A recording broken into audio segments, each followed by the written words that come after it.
সরকারকে জিম্মি করে ডেমোক্রেটিক আইন প্রণেতারা রাজনীতি করছেন বলে অভিযোগ করেছেন সেনেট মেজরিটি লিডার জন থুন। মঙ্গলবার ক্যাপিটল হিলে এক সংবাদ সম্মেলনে একথা জানান তিনি। এদিকে দেশের বেশিরভাগ মানুষকে বঞ্চিত করে রিপাবলিকান আইন প্রণেতারা বিত্তশালীদের পক্ষে রাজনীতি করছেন বলে অভিযোগ করেন সেনেট মাইনরিটি লিডার চাক শুমার। অন্যদিকে হেলথ কেয়ার সংকটের মীমাংসা না করে সরকারের অচলাবস্থা নিরসন কঠিন হবে বলে মন্তব্য করেছেন ভারমন্টের স্বতন্ত্র সেনেটর বার্নি স্যান্ডার্স। সরকারের অচলাবস্থা এক সপ্তাহে গড়ালেও ব্যয় বিল নিয়ে দ্বিদলীয় সমঝোতা না হওয়ায় হতাশা জানিয়েছেন Senate majority leader John Thune. Capitol হিলে আয়োজিত সংবাদ সম্মেলনে থুন অভিযোগ করেন দলের বামপন্থী অংশকে তুষ্ট করতেই সরকারের অচলাবস্থা দীর্ঘায়িত করছেন ডেমোক্রেটিক আইন প্রণেতারা। বিগত বাইডেন প্রশাসনের আমলে রিপাবলিকান আইন প্রণেতারা সরকারের অচলাবস্থা এড়াতে অন্তত ১৩ বার কার্যকর ভূমিকা রেখেছিলেন দাবি করে সেনেটর থুন বলেন, ডেমোক্রেটরা অতীত ভুলে গেছে।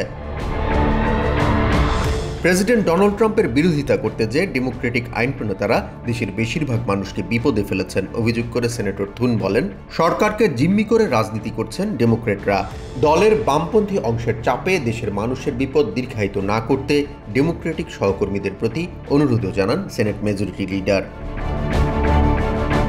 এদিকে দেশের বেশিরভাগ মানুষকে বঞ্চিত করে রিপাবলিকান আইন প্রণেতারা বিত্তশালীদের পক্ষে রাজনীতি করছেন বলে অভিযোগ করেন সেনেট মাইনরিটি লিডার চাক শুমার। দেশের কয়েকশো হাজার ফেডারেল কর্মীদের জীবন অনিশ্চয়তার মুখে ঠেলে দিয়ে ম্যাগা রিপাবলিকানরা অর্থনৈতিক উন্নয়নের গালগল্প ছড়াচ্ছেন বলেও সমালোচনা করেন তিনি। চাপের মুখে পড়ে হাউস স্পিকার মাইক জনসন এখন হেলথ কেয়ারে বরাদ্দ বিষয়ে কথা বলছেন জানিয়ে শুমার বলেন, স্পিকার বুঝে গেছেন দেশের মানুষ হেলথ কেয়ার সুবিধা কেড়ে নেওয়ার ষড়যন্ত্র মেনে নেবে না। ডেমোক্রেটরা দেশের বেশিরভাগ মানুষকে সাথে নিয়ে রিপাবলিকানদের ষড়যন্ত্রের বিরুদ্ধে লড়াই চালিয়ে যাবে বলেও ঘোষণা দেন চাক শুমার।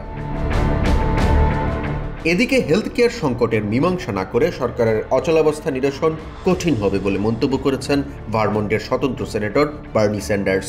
দেশের বেশিরভাগ মানুষের স্বার্থকে উপেক্ষা করে বিত্তশালীদের সুযোগ দেওয়ার রাজনীতি থেকে রিপাবলিকানদের সরে আসতে হবে বলেও জানান তিনি। অন্যদিকে সরকারের অচলাবস্থা নিরসন ছাড়া এই মুহূর্তে অন্য কোনো বিষয়ে ডেমোক্রেটিক আইন প্রণেতাদের সাথে আলোচনা করা সম্ভব নয় বলে জানিয়েছেন রিপাবলিকান সেনেটর টম কটন। অবৈধ অভিবাসীদের বিশেষ সুবিধা দিতে দেশের বেশিরভাগ মানুষকে বিপদে ফেলার রাজনীতি নিয়ে রিপাবলিকান আইন প্রণেতারা আগ্রহী নন বলেও জানান তিনি। জাহান মিথুন, TVN 24 news desk. New York থেকে সম্প্রচারিত TVN 24 টেলিভিশন বিশ্বজুড়ে বাঙালির কণ্ঠস্বর।